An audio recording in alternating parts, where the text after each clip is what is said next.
Good afternoon, everybody. Since summer 2021, college sports landscape feels like it's been under constant scrutiny. Topic of name, image, and likeness has dominated the conversation, along with conference realignment, pending legal battles, et cetera, et cetera. So our panel today is going to focus on navigating these challenges and what they think the future holds for the industry.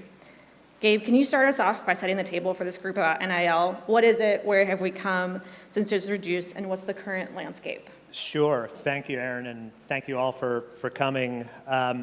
It is great to share the stage with a former student of mine, Oliver. No, that's Erin. Erin is a former student of mine, so it's great to see our alum succeeding in the sports industry. And I want to save time to talk about the future, but the past is important to understand where we've been, why we've been there, and then where we're going. And the general concept in college sports for over 100 years is that what defined college athletics was the fact that the athletes who played were, one, students, and two, not paid based on their athletic ability. And that second part, not being paid based on your athletic ability, had two components. One was you were not paid to play, and the other one was you were not paid for the use of your name, image, and likeness to the extent that the value in that was derived from your athletic ability. Fast forward to 2021, as Erin said, for a lot of reasons, the NCAA changed its longstanding rule and said that college athletes now are allowed to be paid for their name, image, and likeness, just like every other person in this country is allowed to be paid for what we otherwise call their right of publicity. The athlete on campus wasn't allowed to do that. The non-athlete student right next to them could be paid for endorsement deals, social media posts. NCAA changed the rules in part because of state laws that have been passed. The NCAA lost the Alston case in the Supreme Court, which was not an NIL case, but which created fear in the NCAA that they would get sued under antitrust law if they had significant NIL restrictions. So the NCAA allowed it as long as it was not pay for play, as long as it was not used as a recruiting inducement, and as long as there was some quid pro quo, that you were actually doing something in exchange for that NIL money. And over the last 3 years, we've now seen many, many athletes get paid a lot of money for the use of their name, image, and likeness. Many of those deals look like deals that pro athletes would get or that music students would get. But what we saw, and why sports is so different than music and everything else, is you had groups of boosters come together to form collectives. Collectives were not a term anybody had heard of 3 years ago, and now they are dominating college sports. These are groups of boosters that are paying, quote-unquote, NIL money to college athletes. And what has been clear at many institutions, not here, but at many institutions, their collective is using NIL as a way to recruit students to come to their campus or stay on their campus. And there was a lawsuit just last week that was decided, where a court said the NCAA cannot prevent boosters from using NIL as a recruiting inducement. So it's been an open invitation now to these collectives, to these boosters, to pay college athletes under the guise of NIL, but really as a way to try to attract them to their schools. So there was a very well-known person who said there may have been more significant change in college sports in the last 3 years than the prior 100 years. That was Oliver who said that. So I'm gonna quote him, but it's a massive change just in the last 3 years. So that's where we've been, and now I think we'll talk a little bit about where we might be going. Yeah, Oliver, speaking of change, where do you think this is going? Well, I think just to say one quick bit about the present, you talked about the past, so the basic model right now is whoever has the most money can buy the best players. Certainly when it comes to football and men's basketball, the two traditional revenue sports. So I think what needs to happen is to create a new system that is sustainable. This NIL system with collectives that Gabe just laid out is goofy. Nobody sitting in front of a whiteboard would have drawn this up as a reasonable way to compensate players for their skill set.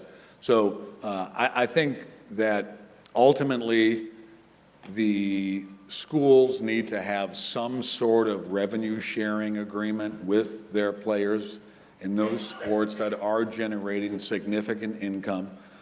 Some of the big-time football programs in the so-called Power Four, we can't say Power Five anymore because the Pac-12 is no longer, but some of those programs are generating $100+ million annually between their television rights, ticket sales, sponsorships, et cetera.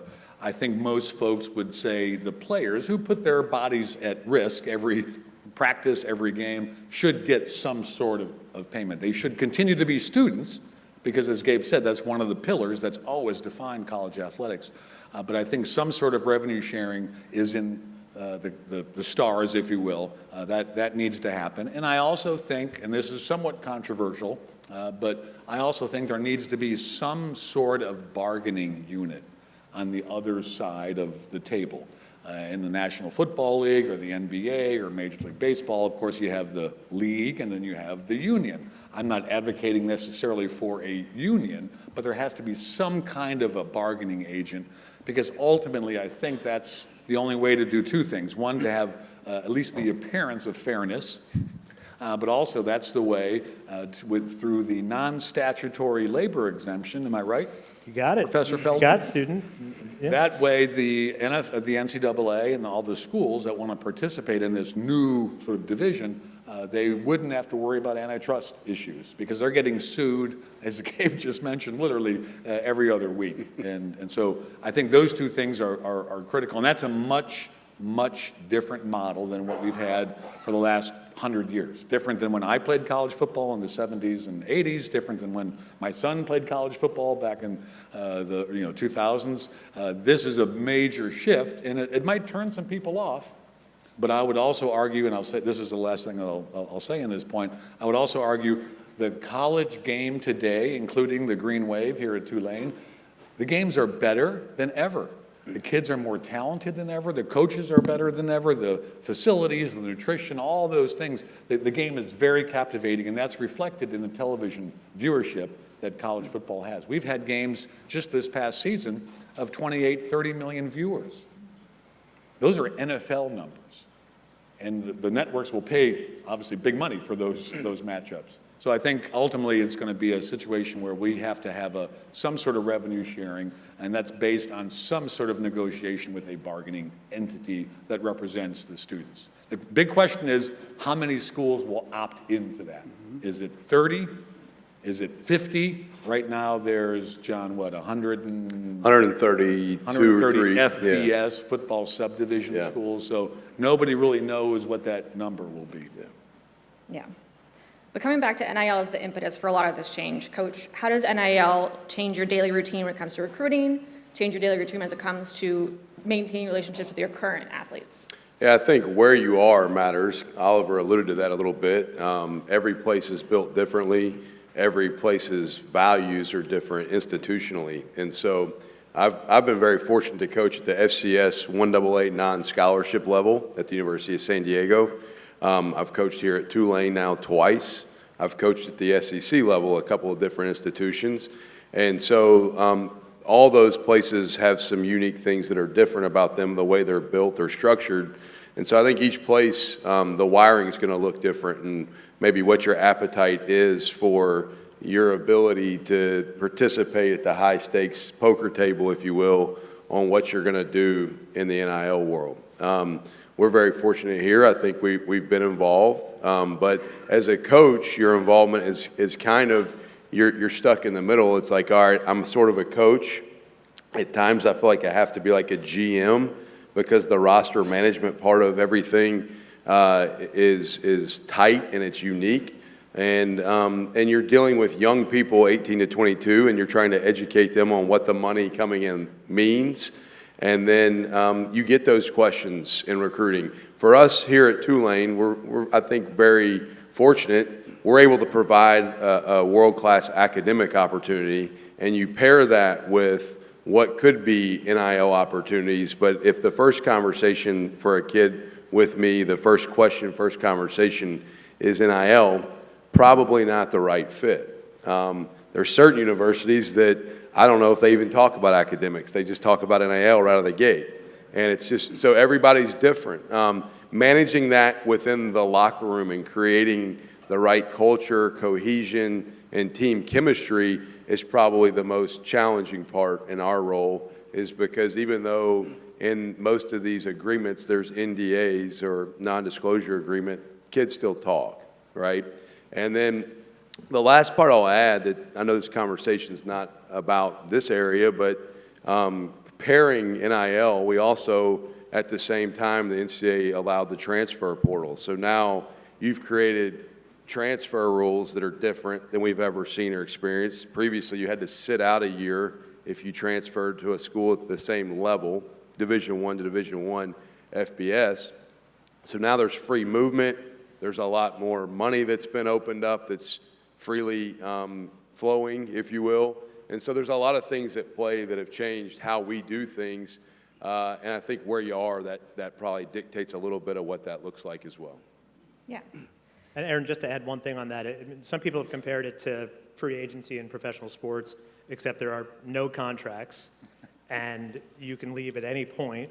And instead of the team paying you, this group of boosters is paying you. So the boosters are out there serving as quasi-GMs with free agency with no rules. Absolutely. Jeff, as a member of the media, how do you translate all of this noise and the changing landscape to the public? Has it changed the way you've covered athletics? Yeah, Aaron, I think it definitely has. I think we're still trying to grapple in the media industry with how we cover collegiate sports and this change. I mean, it's been such a landmark sea change. It's really a convergence between higher education and big business. And it's always been that way, but now it's kind of above the table, right, as opposed to below the table. And I think it's forced us to confront in the newsroom at the Times-Picayune and media outlets all over the country some serious ethical, maybe even philosophical questions about how we cover college sports now, because it's becoming professionalized. And my role at the Times-Picayune is a columnist, so I'm paid to give opinions. I'm paid to be critical. I can be critical of Jon Sumrall. No, you can't. At least not yet. But it's always been something off limits in amateur sports for us to be critical of players. That's always been a little bit of a clear line of delineation. Professional sports, you can be critical of players. Certainly as you go down the line, collegiate sports, high school sports, barring extenuating circumstances, pretty much off limits. I think it now forces us to ask that question. I'm curious to see how it does change, if it does in fact change, the scrutiny or the expectation level on some of the players if they now are being paid to play at certain positions. And the difference, of course, is, like we alluded to up here with Gabe, it's all done at private donors, so it's not out in the public forum, a lot of these contracts. Now, it's slowly but surely is getting out. I know some of the media outlets across the country, On3 is a collegiate sports website. They have an entire staff devoted to NIL coverage. The Washington Post has a devoted reporter just on NIL. So it's slowly but surely expanding how much scrutiny and how much coverage is going to be devoted to this. But I'm interested to see how the public views this. Do fans care what collegiate athletes are making? And does that become a factor in how I do my job? I'm not there yet. I don't know. It's so new. It's kind of like Jon. I think Jon's probably as well trying to figure out how they deal with this matter. I think the same thing is true in media. One thing that I still find fascinating, there's always this sense that, and this was one of the NCAA's justifications for its policies, there was always a sense that college athletics drew fans who were rooting for the front of the jersey, the university, a good old alma mater, and those young men or young women are out there, and they're students, and we support them, et cetera, and we don't root for the back of the jersey, a professional athlete. That didn't work in any of the NCAA lawsuits. That was completely dismissed. And as I had mentioned, the television viewership numbers are through the roof. So it appears to me that the American public, in its infinite wisdom, really enjoys the fact that the quarterback might be driving a Lamborghini, or that the star point guard might be, under contract for $500,000. That doesn't seem to have affected sort of the attention that college athletics, at least at the top level, right, in the SEC or the Big Ten or the Big 12, you know, in that upper tier of schools. And so I think, you know, the NCAA misread that egregiously, if you ask me, in terms of how important this was to maintain the viewership of college athletics, because it's important, obviously. I mean, the cynical view of it would be that the NCAA didn't necessarily think it was necessary for the popularity, but it was necessary to not have to pay the athletes. And if you're not going to pay them, you need a justification not to pay them, and the justification was that if we paid them, people will stop watching. Now, again, there may be some truth to that, and that's what these lawsuits are all about, is what rules are necessary for college sports to be popular and to be different than professional sports. At the beginning of time, the rules were so strict that athletes couldn't even get athletic scholarships because that was seen as pay for play. And NCAA was worried that that would destroy the distinction between college and pro. Then they allowed athletic scholarships. Then they allowed cost of attendance. Then they allowed education-related benefits. And at every step, people have continued to watch. And I think part of the NCAA's problem is, and I think we're all college sports fans here, we want to see this industry thrive. But part of the problem the NCAA has had is they've held on so tightly to rules, claiming that they needed them for the sport to succeed, and then those rules go away and the sport still succeeds. And the most drastic example was the old rule that you could provide snacks to athletes, not meals, so you could provide them bagels, but you couldn't provide them cream cheese for the bagels, because that turned it from a snack to a meal. Now athletes enjoy many varieties of cream cheese, and we continue to watch. They got lots of flavors of schmear, that's for sure. As the compliance officer in the room, I do have PTSD about the fruits, nuts, and bagels rule. We've mentioned tiers, we've mentioned Power 4. I just want to expand on that a little. We're going to start with Gabe, and I'm also interested in, Coach, your take as well. What does that mean for universities? What does it mean for Tulane if we create a tier system? Yeah, I mean, I'll be quick. I think part of the argument is from these Power 4, maybe the Power 2, is that those that generate the revenue should be able to keep the revenue they generate. And that's not a new argument. Back in the 80s, when the NCAA controlled all the football rights of the schools, there was a USC-Oklahoma game that was carried by 207 stations across the country. These are ABC affiliates. And then there was a Jacksonville State, Mississippi Valley State game, same day, that was carried on 2 stations. All 4 schools got the same amount of money because of the television contract that was shared amongst the schools. And Oklahoma said, this isn't fair. We're generating most of this revenue. We're limited in how much we can get and how often we can be on television. We want to break off into our own college football league. And there was a lawsuit about that, and the NCAA lost, which is why they lost control of football television rights, which is why we have the system today in part. And I think if we do go to a tiered structure, and again, I'll let Coach talk more about the Tulane perspective and what it might look like in practice, but I think there's an opportunity for schools that decide they don't want to pay the millions in dollars for the athletes and their salaries. There's an opportunity for those schools to come together and sort of reform more like what we've traditionally thought of college athletics, with the focus on academics. Still high performance, still elite competition, still televised, still champions, but a better balance between the commitment to athletics and the commitment to academics, and making it more central and more coherent part of being on an academic campus. Because we may end up with Alabama, LSU, those schools just saying, we're going to separate off football, and we're not even going to require the athletes to be students anymore. We'll license our marks to them, so we could have the Alabama Inc. football team playing, and we'll share the revenue with the athletes. And the question, as Oliver mentioned earlier, is, are people still going to watch? If they have Alabama on the jersey, but they're not students and they are getting paid, and there are 32 teams. That sounds a lot like the NFL. But rival pro football leagues have never been successful, because everybody wants to see the best of the best, and the best of the best are in the NFL. So are we going to continue watching if our 3rd or 4th best come together to form a league that is professional but just has the school jersey? Who knows, but that might be one scenario where we're headed. Yeah, I think the factors that distinguish every school are unique and different again, and like Oliver mentioned, there is no longer the Power Five. Like I have guys in my staff all the time when we're talking about recruits, and they may say, well, he's a Power Five guy, it looks like. And I'm like, well, that doesn't even exist anymore. There isn't a Power Five, number one. And then second off, really, the way the landscape has shifted, in my mind, the way it has started to evolve, there's a Power Two, and there's a couple others, and there's a couple others, and there's a couple others. And really, from a coach's perspective, what you care about is you want to be at the top of your conference.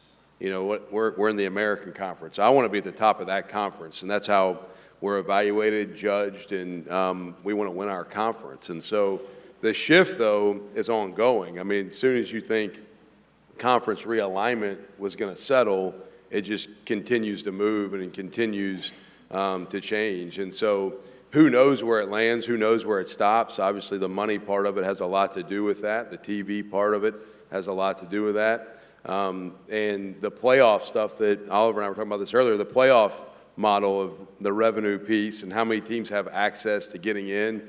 I just want the group of five to keep one spot. You know, if we just give us one. Patrick Norton's our COO. He may care about what the money part looks like. I just want the one competitive spot. So, but it's ever changing. And when you think you might know what is relevant today, it changes tomorrow, it feels like at times. And I'm kind of curious to see where this goes as far as the shifting landscape. Can you aspire as an institution to play your way into this so-called country club, the top tier? You know, this is a dynamic landscape, right? Years ago, Oregon wasn't Oregon. I'm doing a session later with Steve Gleason, and he was recruited by Oregon, and he didn't go there because they weren't good enough in football. And now they're a powerhouse.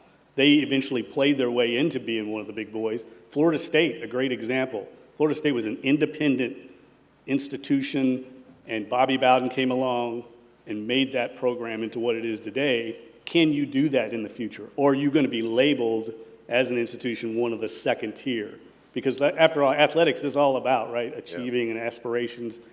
Or is that just an institutional decision to pour money in? Is Tulane going to decide we want to be one of the tiers and start pouring revenue in? Those are the questions I'm curious to see how it plays out. Well, the NCAA president did back in December, and he's new in his job, former governor of Massachusetts, a very capable individual with good political acumen, but he proposed a new subdivision. And that new subdivision, let's call it the super duper subdivision, would be... Oliver's not a great marketer. But they would basically, the universities in that subdivision could buy the players' NIL. They would have to pay them at least $30,000 per season, per year, if you will. They would be able to make basically their own rules. And, you know, Charlie Baker put this out there, I think, as a conversation starter, and it has started some conversations. But every time you think about the NCAA, you have to keep one thing in mind. They make all of their money, the National Collegiate Athletic Association, from the men's basketball tournament.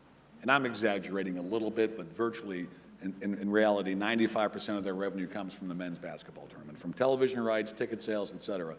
They need to keep all the big football schools in that tournament. They can't have LSU and Alabama and Ohio State and Michigan and Oregon and Washington and USC and UCLA decide to do their own basketball tournament, which could happen.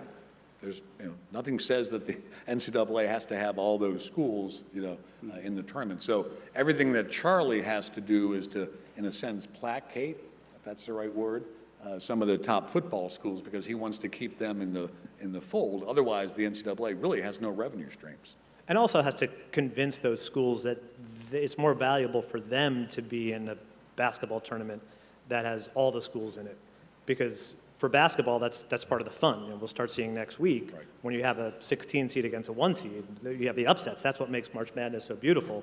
You don't get that in college football as much, certainly not in the college football playoffs, because you only get 4, 8, 14, whatever teams are in there. So for USC, they need Lehigh. Yeah. They need those teams for basketball. They don't feel that they need them for football. But the question is, will they try to take it all? And just one other point that I think this year we're going to see, and there's been a lot of talk about this in the last few years, that the women's basketball tournament has been undervalued. Yes. And that's part of a lot of complaints and lawsuits that have been brought, but it's been undervalued. And this year, we may see that perhaps the women's Final Four may get similar or better ratings than the men's Final Four because of Caitlin Clark, because of there are probably more high-profile women's basketball players at the college level than men's right now. And so that's an opportunity for the NCAA to increase the revenue and also to more properly promote and recognize women's sports. Exactly. Yeah. Speaking of women's sports, ties into Title IX. This is a question for everybody, but we'll start with Oliver. How do universities consider Title IX when dealing with NIL, women's sports revenue, all of the new models, et cetera? Well, simply put, Title IX is federal law. It's, what, now 50-plus years in existence, I think. And like any federal law, I think every university should do what it needs to do to make sure it's compliant with that federal law. There's a lot of chatter about NIL because these collectives that Gabe had referenced are technically independent of the universities and as such aren't necessarily subject to Title IX.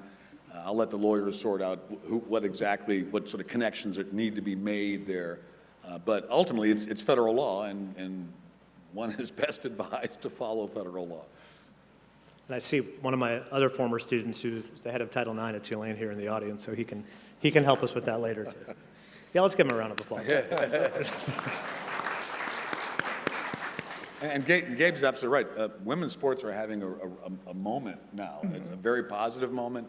Basketball, softball is incredibly popular. I mean, they have been underinvested in over the years, and now there's finally some really good things happening, which is awesome to see.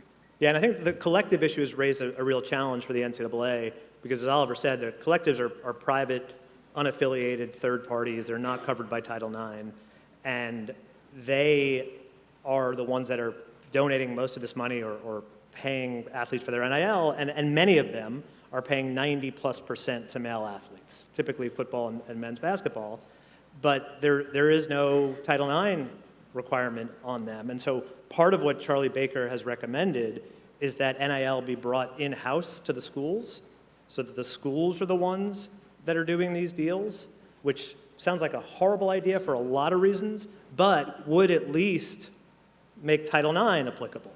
And so that if the athletes are being paid for their NIL, if it's being paid by the schools, then presumably Title IX would apply, and then we have to worry about Title IX enforcement. But I'm not sure that that's the right solution. That might create more problems than it solves. I think there are other ways to deal with the gender equity issue than expecting the schools to all of a sudden be the agents and the ones paying the athletes for their NIL. I just think the biggest concern, and I'm a football coach, not a Title IX coordinator or a compliance coordinator. I've got 3 daughters. Like, I want their opportunities to remain great in what they are and for them to be able to pursue whatever they want to pursue, whether it be sports or any avenue. And I think the unintended consequences you get when you maybe keep stuff maybe off limits or you make it harder for them to acquire the things you don't even know how it's going to affect it. If you bring it in-house, does that mean that some sports don't stay the same level or they drop them down? Oliver mentioned it, like the club, which is not really ideal because you want them to compete at the highest level and maybe under the championship status. So those things are tricky and I think hard to navigate for where the future of all sports go. And I was going to say, just last, I think you all might agree, I feel like the NCAA uses Title IX a lot. In this instance, it's almost a red herring to try and defeat or further their argument. They can figure it out, and I think they will eventually. There's one other aspect that I think it's important to bring up, which is we have a very unusual system in this country, and we always talk about American exceptionalism in a lot of different areas, but one of them is in college sports. Nobody else around the world does college athletics like the U.S. does. When people go to a game at LSU or Michigan, that doesn't happen in Europe or Asia or South America. And the success of our Olympic teams, men and women in all the Olympic sports, is grounded significantly in all of these great college programs, whether it's track and field or swimming or you name it. And the U.S. Olympic Committee, which is responsible for that, gets no federal money. This goes back to the Ted Stevens Act, I think, of 1970-something, where we're the only major sort of Western country that doesn't have federal support for our Olympic athletes. We've been relying on the universities. And that there's a tension there right now that it will be interesting to see how that plays out. But, you know, our Olympic program is successful. And we win all these gold, silver, bronze medals, largely because we've got great facilities at Florida and at LSU and at Texas and UCLA and Stanford. Stanford, I think, would finish like 6th every year amongst the countries because of the number of Olympic medals they win just from their students and some of their coaches who are still competing. So we have a very unusual system, completely unique. My point, I guess, is there's no model to look at to say, oh, this is what they do in Germany or France or, you know, China or wherever. And Oliver, how has the IOC weighed in on this? They're pretty quiet, right? So, The USOC, yes, USOC. I haven't heard the IOC say a word. Yeah. Sorry. But the U.S. Olympic Committee has been, in my estimation, surprisingly quiet. Because I think, well, I don't know why they've been quiet, but they really haven't said much. They haven't joined the conversation, if you will. Yeah, tying a couple of these subjects together, legal cases, Olympic sports. Dartmouth men's basketball just unionized a week or so ago. How do you see unionization of student athletes playing out, and what effect would it have on our Olympic sports? Gabe, that's for you. Well, so the Dartmouth case, it's at the very early stages. A regional director of the NLRB said that Dartmouth men's basketball players meet the statutory definition of an employee because they do work at the control of the school, primarily for the benefit of the school. And the thing about the NLRB is it is their political appointees, and the NLRB often changes its rules and its decisions based on whether it's majority Republican or majority Democrat. So under the Obama administration, there was a very expansive definition of what constitutes an employee and who can unionize, including a memo that college athletes should be considered employees. All of that was rescinded during the Trump administration. And all of the Trump memos rescinding the Obama memos were rescinded in the Biden administration. And so what happens in November in the election would have a big impact on how these cases are decided going forward. But this decision will be appealed to the full board, then be appealed to federal court, then potentially all the way up to the Supreme Court. I think if you take everything else out of it, if you just look at the intent of the National Labor Relations Act and the right to unionize and employee status, I don't think Dartmouth men's basketball players fit the definition.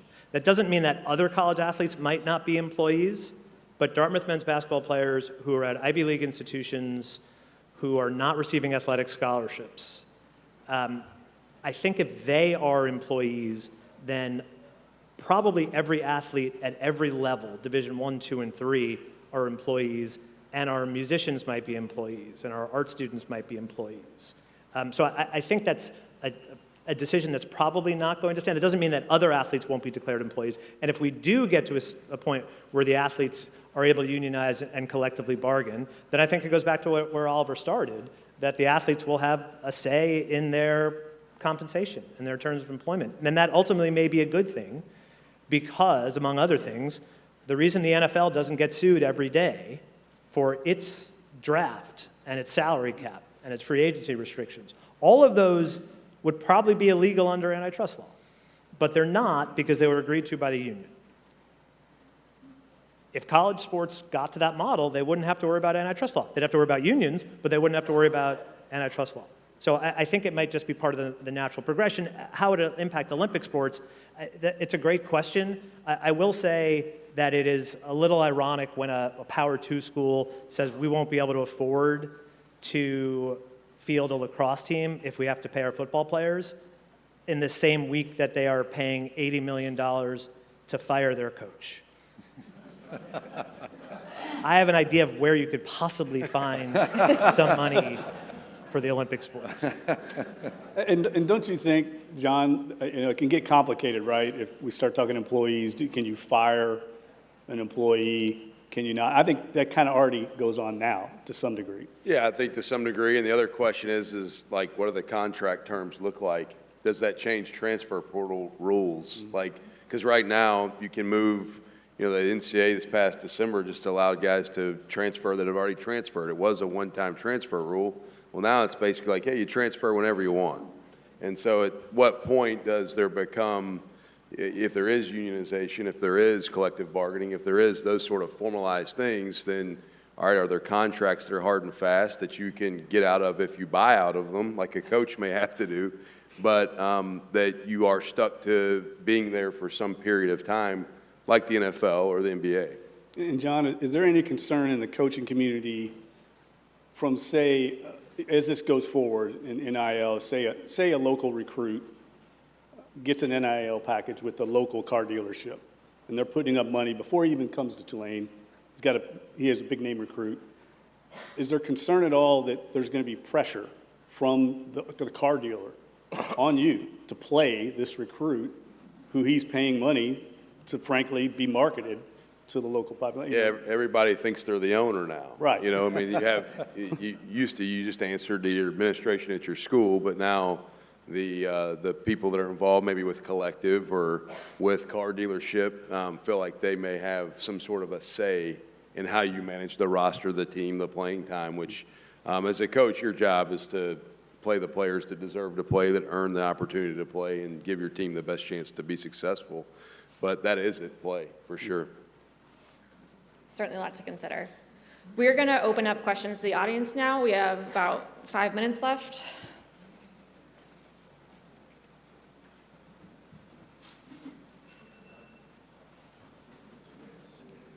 I believe we have microphones. Yeah, come on up. The concussion aspect has come into this. That seems like another layer that would propel things towards, honestly, college sports being more like minor leagues, which you kind of started to talk about. But Well, just as a former football player and the father of a college and pro football player, I can tell you that concussions are real. It happens. I will say I think the medical care that college athletes get is very good. There's top-class doctors, athletic trainers, you name it, on the sidelines, et cetera.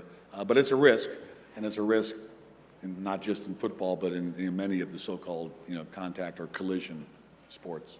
Yeah, and this might surprise you, but I was not a college football or pro football player. But in terms of the concussion issue, I think that's a benefit of having a union, is the union can negotiate for protections.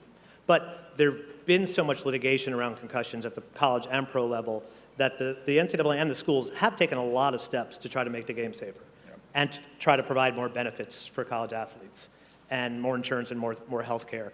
And if you talk to many college athletes, and Coach, you would know this better than I would, but many of them think that they have a unbelievable deal going on right now. That they don't want to be in unions, they don't want to be employees, that they really like what they have. And there's a saying in labor law that bad bosses make the best organizers. And right now, for many of these college athletes, I would say 90+% on campus, they have great bosses. That they are treated really well.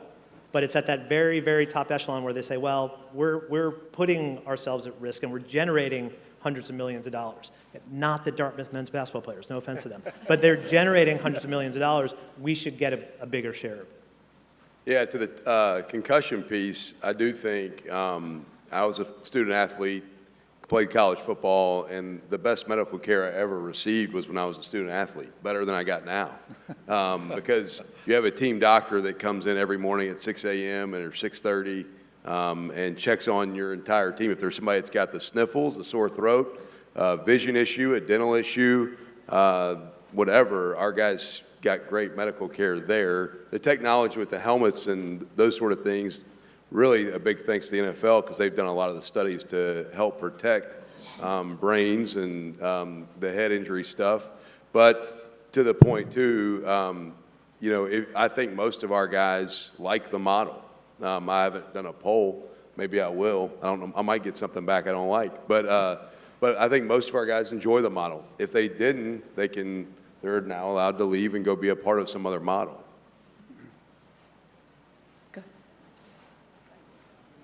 Personally, I'm against the NIL. At a school like Tulane, where the tuition is close to $80,000 a year, I believe, these athletes are getting $80,000, a year for 4 years, let's say.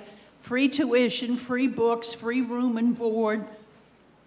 I'm not against them making maybe a little bit of money, but these astronomical numbers that I'm hearing seem to be ridiculous. And I have a question, which is, years ago, long time ago, my late uncle played for Tulane in, I think, 1949 and 50, before I was born. And a booster would call him over to his house, hand him a hose and say, wash my car. He would do that in 5 minutes, and then the booster would give him $100. I was told by my family that that was considered legal in those days. So my question is, what is the difference between that and the NIL now? And it bothers me that the boosters can pay an athlete to play for a team. That bothers me a lot. People joke that NIL stands for now it's legal. Yeah, it's been going on. Yeah, it has. One thing you did mention that I think is kind of interesting about the whole topic, there is no transparency on the numbers. There's not like a database where you may hear something out there, this kid got this. You don't really know. There's not, you could go maybe look up tax stuff or whatever, but it's not like there's a database where we all know exactly what they've received. Yeah, we're relying on agents. Agents are the ones who are reporting the numbers, and I'll leave it at that. Yeah. Thank you. Yeah. Take our last question. How do you think that the current NIL structure, do you think it's providing any more opportunities to non-revenue sport athletes, especially female athletes, or do you just think it's like increasing the divide between revenue athletes and those athletes in other sports? Well, I think that in many cases, some of the top earning athletes, if we can believe numbers that are shared, and we have to be skeptical, but many of them are female. I think the top earning athlete is the gymnast over in Baton Rouge. Olivia Dunn. Yeah. And some of the basketball players, female basketball players, are doing extraordinarily well. But that might be sort of top heavy. I also think it's the difference between the collectives who are probably paying the athletes for something other than the NIL and the true NIL deals like Olivia Dunn and lots of these athletes. I think for the endorsement deals, the sponsorship deals, yeah, there are lots of athletes in lots of levels, male and female, Olympic sports, high-profile sports, that are getting what we thought NIL would be, but it's just the collectives are sort of, and that part is overrunning everything. To follow Gabe up, I think the female student athletes are doing a better job of branding and actually creating value for themselves long-term that's not just attached to their ability to play a sport. I think most of the male student athletes are just trying to get paid for play. And so the females are really probably doing a much better job of the long-term goal of what you can get out of it. Yeah. Thank Well, you. I want to thank y'all. We are out of time, but this was a great discussion. Thank you.